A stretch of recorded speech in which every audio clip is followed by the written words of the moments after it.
¿Cómo está? Buenos días. No podía venir más Atlas, Carlos. Te faltaron los zapatos. No, también, ¿verdad? Porque son negros. Bueno, hoy vamos a hablar del Día Mundial, Día Internacional sin Tabaco. Día Mundial sin Tabaco. Como vieron, hay una publicación que hicimos en la Gaceta Oficial y le he pedido a Martí Batres, nuestro secretario de Gobierno, que pueda informarles y detallarles estas disposiciones que salieron publicadas el día de hoy en la Gaceta Oficial, en donde se prohíbe fumar en ciertos lugares del centro histórico. Adelante. Muchas gracias, jefa de Gobierno. En el marco de las facultades de la Secretaría de Gobierno, que está, entre otras, la de coordinar las acciones y programas de gobierno en la Ciudad de México, en el centro histórico, tanto en lo relativo al uso de la vía pública como de los espacios públicos, es que comentamos este tema que aparece el día de hoy publicado en la Gaceta Oficial. Bueno, en realidad se publicó en la Gaceta Bis anoche y entra en vigor a partir de hoy.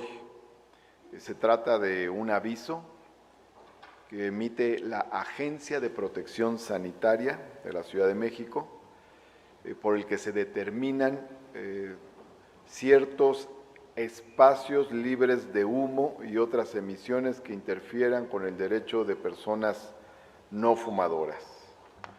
Estos espacios son los siguientes. Estamos hablando del Zócalo de la Ciudad de México. Estamos bueno, aquí están. La Plaza de la Mexicanidad.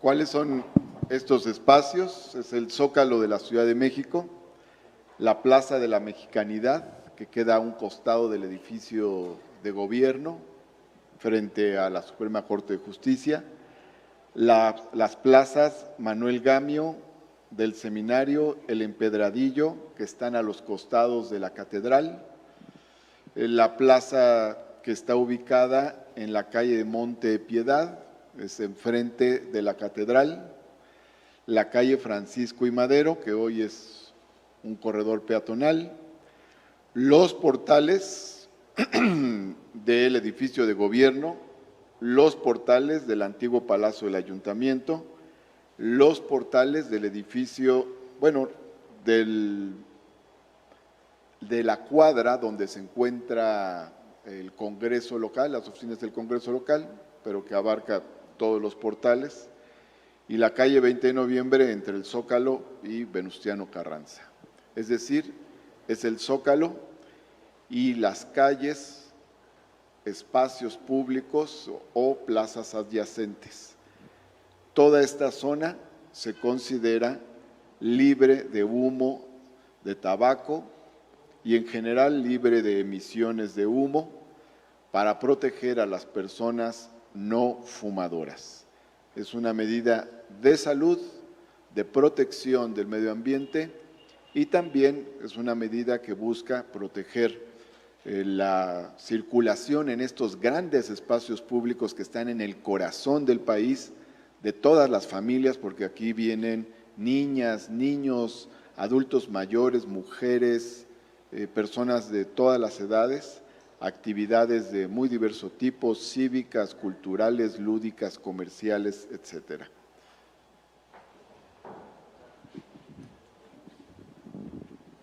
No sé si… Bueno, sigo aquí nada más con unos comentarios. El objetivo es proteger el medio ambiente, la salud de los habitantes de la Ciudad de México y del país y de los turistas que visitan estas zonas, y de igual manera también el derecho superior de la infancia, recordando que además aquí está la sede de los poderes de la Unión y que el centro histórico está considerado patrimonio cultural de la humanidad y es un espacio donde circulan millones de personas que concurren desde diversos lugares del mundo, del país y de la propia Ciudad de México. Al respecto, pues se hará una campaña de información, se colocarán algunas señalizaciones y habrá una supervisión para que pueda llevarse a la práctica este aviso que emite la Agencia de Protección Sanitaria y que entra en vigor el día de hoy, Día Mundial sin Tabaco.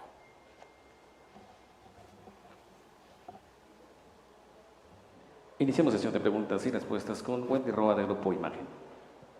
Gracias, buenos días. Dentro de estas medidas también estamos viendo que va a haber sanciones. ¿Podría hablarnos del tema de las sanciones? Porque de acuerdo a lo que se establece, estamos hablando de sanciones económicas y administrativas. Bueno, las sanciones no se inventan ni se crean con este aviso. De hecho, no es un decreto, no reforma ningún reglamento, simplemente lo ya establecido se aplica también en estas zonas. Ya hay toda una reglamentación y una legislación que se aplica en el caso de los espacios donde no se puede fumar y son las mismas sanciones, no hay ninguna sanción más. Ahora bien, vale la pena señalar que es vocación del gobierno estimular sobre todo la información, la concientización.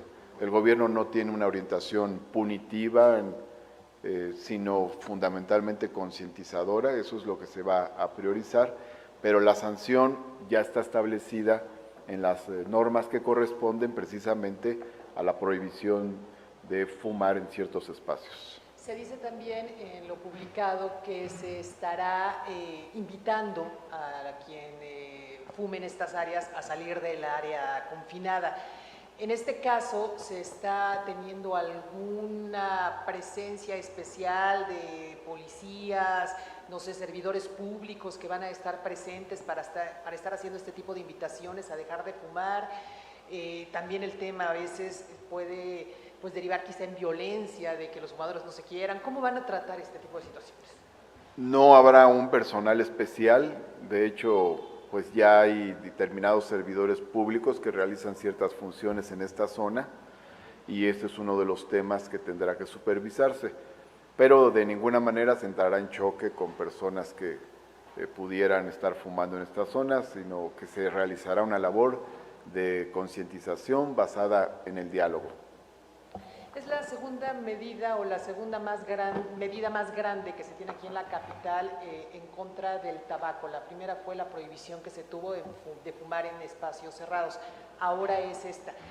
Estamos encaminados a ya establecer zonas específicas de fumadores, de áreas de cigarro, para que la gente que no fuma en algún momento pues se sienta protegida en su salud. Bueno, se trata de un espacio circunscrito que está debidamente señalado. En ese sentido debe interpretarse. La idea es que este sea, así como ya hay otros espacios libres de humo que se han establecido, este sea uno de ellos.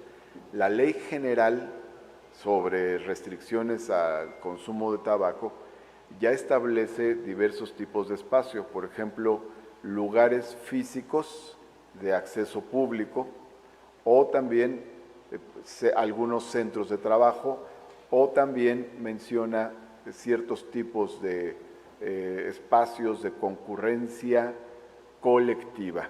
Estamos hablando aquí de uno de esos espacios de concurrencia colectiva, siendo el Zócalo el espacio primordial del país donde acuden todo tipo de personas y decíamos familias enteras, personas ya mayores, niñas y niños, y se realizan actividades de carácter cultural en un medio muy plural, es que se realiza esta restricción. Eso permite pues, facilitar la circulación de las personas en esta zona, protege su salud y ayuda a proteger el medio ambiente. Ahora que habla de la Plaza de la Constitución, precisamente un espacio en donde pues concurre mucha gente cuando hay movilizaciones, cuando se llegan a realizar conciertos, ¿cómo le van a hacer para evitar que la gente fume? Porque pues eso a veces es inevitable. Como en cualquier otro evento donde hay ciertas características y restricciones, se hacen los llamados correspondientes. De igual manera, hay ciertos eventos donde se dan ciertas instrucciones en materia de protección civil, por ejemplo, y otro tipo de instrucciones sobre otro tipo de situaciones. También en este caso, pues se hace el llamado correspondiente, se da la información colectiva correspondiente. Además, habrá ciertas señalizaciones como las que existen ya en los espacios físicos, como los restaurantes que son libres de humo. Por último, secretario, con relación a este tema, a ver, para que quede claro, ¿es todo producto derivado del tabaco más vapeadores o qué especifica esto?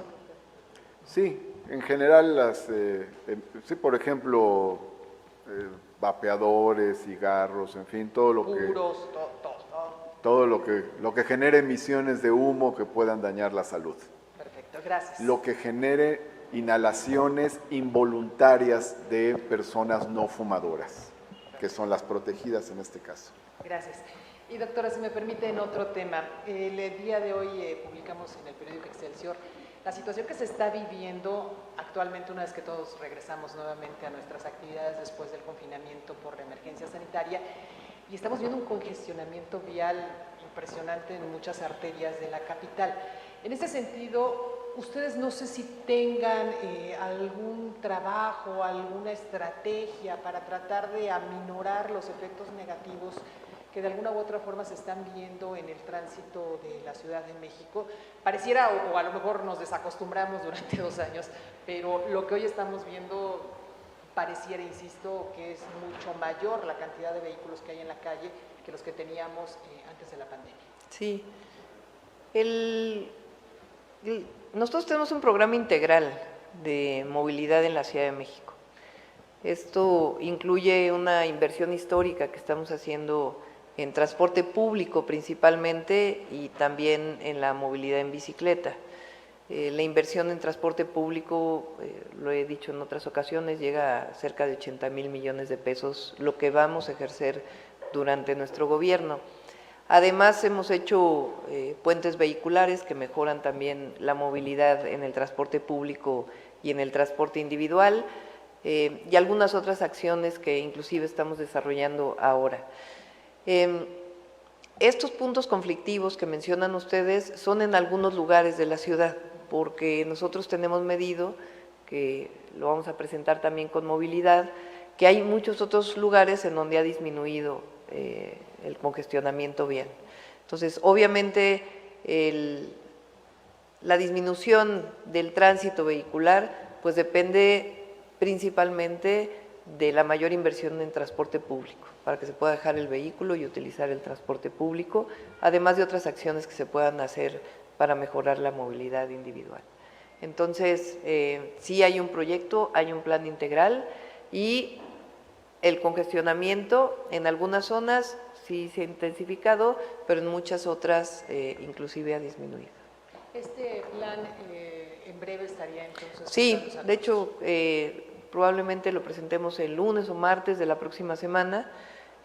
Ustedes ya lo han oído en otras ocasiones, pero lo que queremos es que se presente de manera integral para que se conozca todo lo que se está haciendo en la ciudad para mejorar la movilidad. Entonces, sí hay la posibilidad de, sí es viable mejorar los problemas de tránsito en la capital, aún y con el número… Bueno, hemos hecho hasta en el circuito interior algo que se hizo en algún otro momento en la ciudad, desde carriles que permitan pares viales distintos, cambio de sentido en horas pico para un lugar o para otro, mejoras inclusive en periférico, hemos abierto salidas a la lateral, entradas a carriles centrales, se han hecho algunas modificaciones en el mismo viaducto, pero en general el programa integral tiene que ver con el fortalecimiento del transporte público. Perfecto. Gracias, doctora.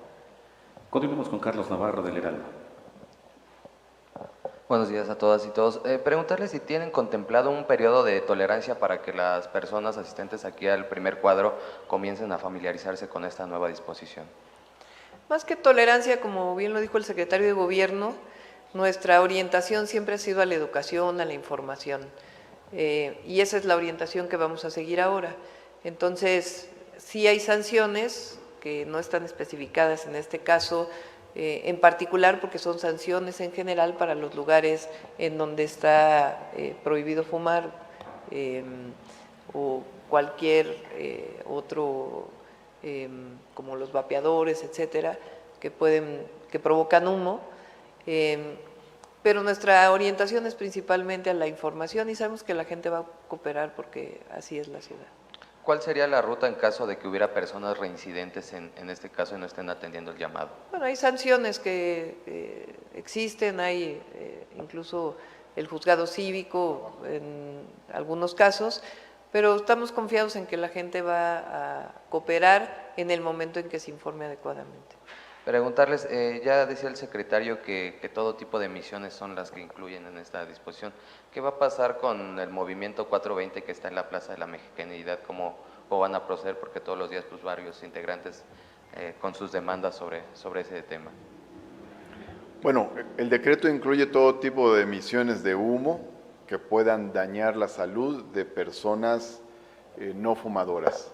Ahora bien, por cierto, con ellos tenemos un diálogo abierto, entonces estamos platicando con ellos, los hemos visto en días recientes y los vamos a ver precisamente en estos días. ¿Hay apertura de ellos para atender este tema? Bastante apertura, con ellos se ha platicado de estos temas y hay apertura de ellos y hay apertura del gobierno para continuar ese diálogo. Y por último, en otro tema, doctora, si desde el tribunal les han dado una actualización sobre el tema de la alcaldesa de Cuauhtémoc. Hasta ahora no tenemos ninguna notificación. Gracias, buen día a todas y todos. Continuamos con la pregunta de Salvador Corona del Universal. Secretario, nada más para que quede claro, ¿cuáles son las sanciones que ahí aplican? ¿Cuál es la multa? Si nos pudiera explicar, detallar. O sea, ya lo están vimos establecidas, no quisiera yo enfatizar ese tema, porque las multas ya están establecidas para quienes fumen en lugares restringidos. Entonces, este aviso no puede modificar, ni aumentar, ni agregar, ni quitar lo que está establecido al respecto. Lo que sí puedo decir es que nosotros no vamos a privilegiar medidas punitivas, sino vamos a privilegiar medidas informativas. Además, es cierto que es importante que para que una norma se eche a andar, pues se requiere dar mucha información hasta que se convierta en una práctica y en una cultura. Entonces, eso es lo que vamos a priorizar. Informar, poner señalizaciones, informar por los medios de comunicación, que el personal de gobierno que está en la zona céntrica informe también a las personas que fuman que esto ya no se puede hacer. Vamos a apostar a la concientización, educación, comunicación. Por ejemplo, cuando empezaron en el Corredor Madero, dieron un mes. ¿Este sería el periodo también para pues que se aplicaran o dar información sobre estas nuevas medidas? El aviso tiene vigencia a partir de hoy, pero la labor informativa va a durar mucho más que un mes. Ok, y por otro lado quisiera preguntarle, pues, ¿cuál es el informe o balance que nos pudiera dar sobre esta manifestación que se prevé para el 2 de junio de los transportistas, que prevén pues cerrar varias avenidas principales de la ciudad por pues exigencia del alza del precio pues del pasaje? Hasta este momento lo que podemos decir es ellos tienen derecho a manifestarse, por un lado, lo que sí les pedimos es que no haya bloqueo de avenidas para no afectar a terceros. Por otra parte, los estamos atendiendo en varias mesas y hay 2 subsecretarios que están encargados de esas mesas, básicamente el subsecretario de Transporte, Luis Ruiz, el subsecretario de Gobierno, Ricardo Ruiz. Pero sí, o sea, sí habrá libertad que los dejen bloquear estas avenidas principales. Estamos planteando que no haya bloqueos, tienen libertad de manifestación, pero estamos solicitando que no haya bloqueos para no afectar a terceros o afectar lo mínimo posible. Doctora, quisiera preguntarle, el día de ayer pues en el Congreso se aprobó el programa de desarrollo de Aclalpan, preguntarle cómo comenzaría pues a desarrollarse vivienda y cómo evitar que se haga un boom inmobiliario en esta zona, ¿no? Sí, y sobre el transporte también, que es muy importante que lo sepa la ciudadanía. Los transportistas están pidiendo una tarifa muy elevada para lo que representa la situación económica de las familias que usan transporte público. Entonces, por eso hay una mesa de trabajo, pero igualar la tarifa de la Ciudad de México a la del Estado de México, por ejemplo, pues nosotros estamos planteando que eso no se puede. Entonces, por eso hay una mesa de trabajo, son libres de manifestarse, la mesa de trabajo sigue y lo que se está pidiendo pues es que no haya bloqueos. Eso es lo primero. Lo segundo era sobre… El plan de desarrollo de… sí. Atlampa tiene una zona desde hace mucho tiempo de campamentos. Martí puede saber más, quizá desde el 85 probablemente, desde el sismo del 85. Se han hecho ahí algunas viviendas, pero aún así persisten muchos campamentos. Desde que entramos al gobierno de la ciudad, yo planteé que la vivienda, el derecho a la vivienda era uno de nuestros objetivos, atender el derecho a la vivienda, objetivos estratégicos en una ciudad de derechos, pues tiene que atenderse el derecho a la vivienda, por eso el apoyo a la reconstrucción, por eso el apoyo a la vivienda popular, pero que en particular había 3 zonas que nos parecían fundamentales. La primera es Ciudad Perdida de Tacubaya, que es un proyecto donde cumplimos y ya está viviendo la gente ahí. El segundo es el Centro Histórico, vivienda de alto riesgo, que lo estamos atendiendo, va avanzando, tiene pues yo creo que un 30% de avance y nuestro objetivo es que todas las viviendas de alto riesgo del Centro Histórico podamos atenderlas.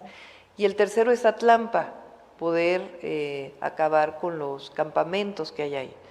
Entonces ya se hizo un censo, existe ya ese censo, se está haciendo un programa de vivienda en un predio que fue donado por Pemex para el INVI, y al mismo tiempo esta zona era una zona que tenía uso industrial como uso de suelo, y hay muchas industrias ahí que han ido abandonando los espacios. Y lo que estamos planteando pues es que haya un uso mixto y por supuesto pues tiene que haber control, no puede haber un boom inmobiliario ahí tremendo, sino que tiene que haber controles para que la zona se pueda desarrollar de manera sustentable. Pero tiene que haber una parte fundamental que es de atención a la vivienda popular y es el rescate de esta zona tan importante que está pues en el límite norte de la alcaldía Cuauhtémoc. Más o menos, ¿cuántas familias son los que están en estos campamentos? No tengo el dato en este momento, pero con gusto te lo pasamos. Y finalmente, doctora, pues ya creo que ayer le pregunté, pero ¿cómo va, cómo vislumbra pues las elecciones del 5 de junio? Ya Morena pues está encabezando varias encuestas, pero desde su opinión, pues ¿cómo ve el resultado este 5 de junio en estos 6 estados? Pues nosotros creemos que son 6 de 6. Y segundo, ahora que estuve visitando, pues lo más importante es que se respete la voluntad popular, que no haya violencia, que no haya fraude electoral, que no haya compra de votos, que haya elecciones libres, elecciones limpias y que por parte de los gobiernos y de las autoridades electorales se actúe de manera imparcial. Gracias. Continuamos con Cecilia Nava de Canal 11.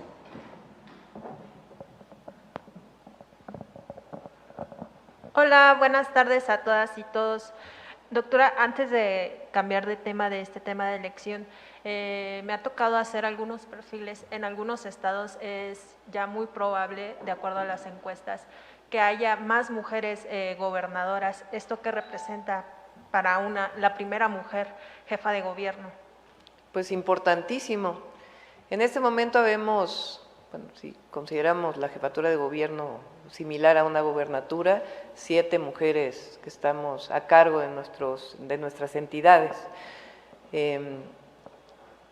Esas 7 mujeres que hoy gobernamos nuestros estados, nuestras entidades, es el mismo número que históricamente ha gobernado estados en el país. O sea, en el mismo momento habemos 7 mujeres y desde el 21 para atrás había habido 7 mujeres gobernadoras.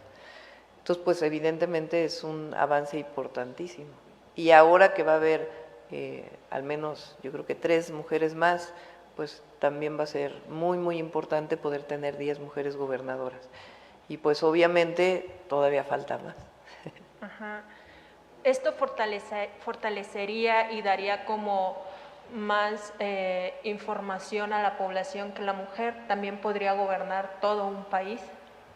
Sí, es como yo he dicho, una mujer puede ser presidenta, puede ser ingeniera, puede ser astronauta, es decir, hasta la propia pregunta de si es factible y es posible, pues trae consigo la idea de que no es posible.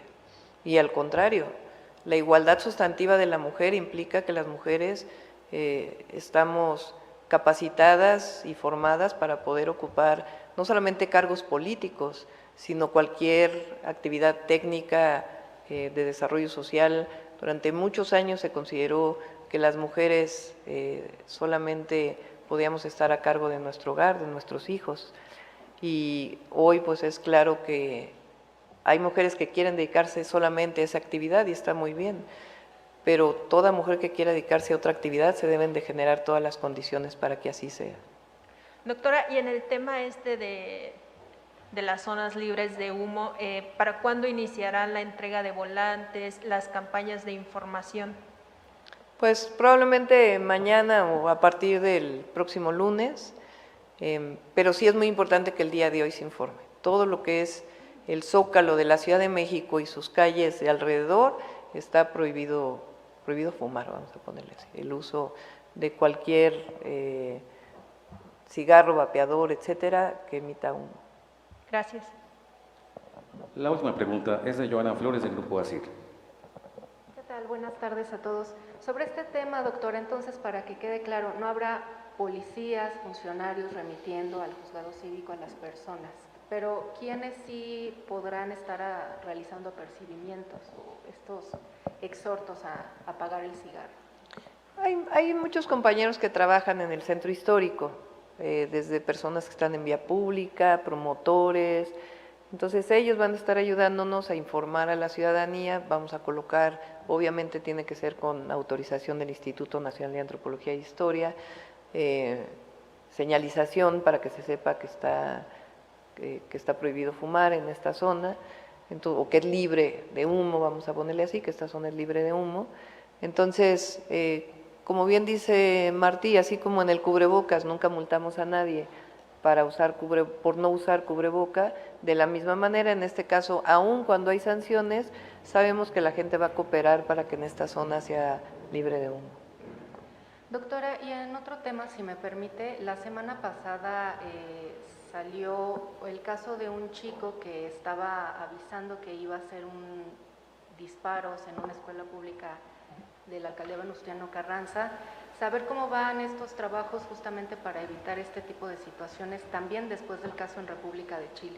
Sí, afortunadamente pues se conoció muy rápido, en realidad no lo iba a hacer el joven, sino que fue pues una especie de broma, una muy mala broma obviamente.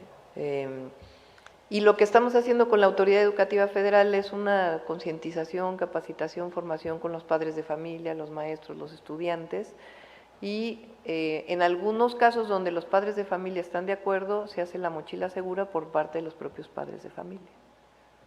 Y también, doctora, en otro tema, no sé si ustedes tengan algún diálogo o estén interviniendo con respecto a esta suspensión de la Plaza de Toros México, porque por un lado está el debate en el Congreso, que todavía no se aprueba, pero también pues ya está esta parte de un juez prohibiendo estas corridas.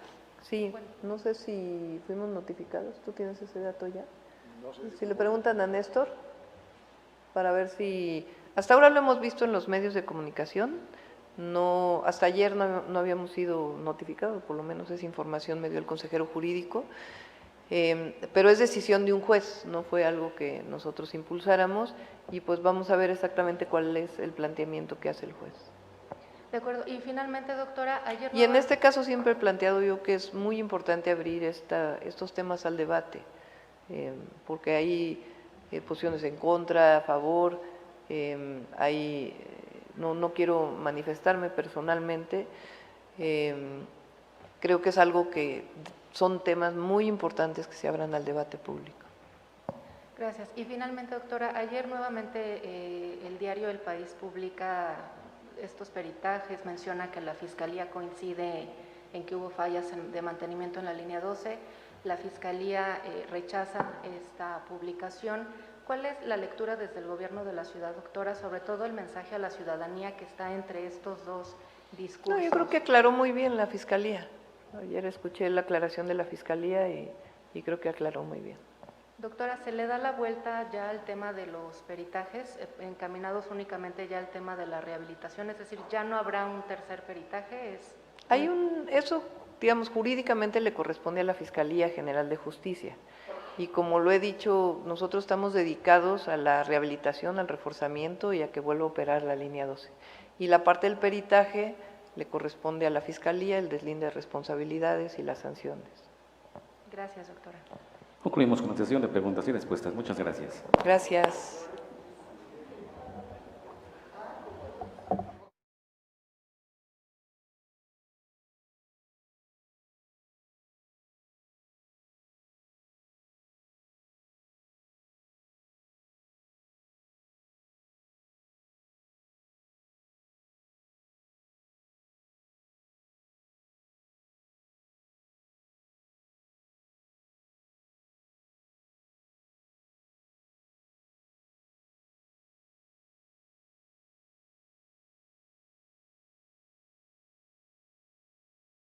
Por favor los invito a suscribirte al mi canal de Emanuel Maldonado, compartir flecha hacia la derecha y activo la campana todas, dale pulgar hacia arriba, muchas gracias.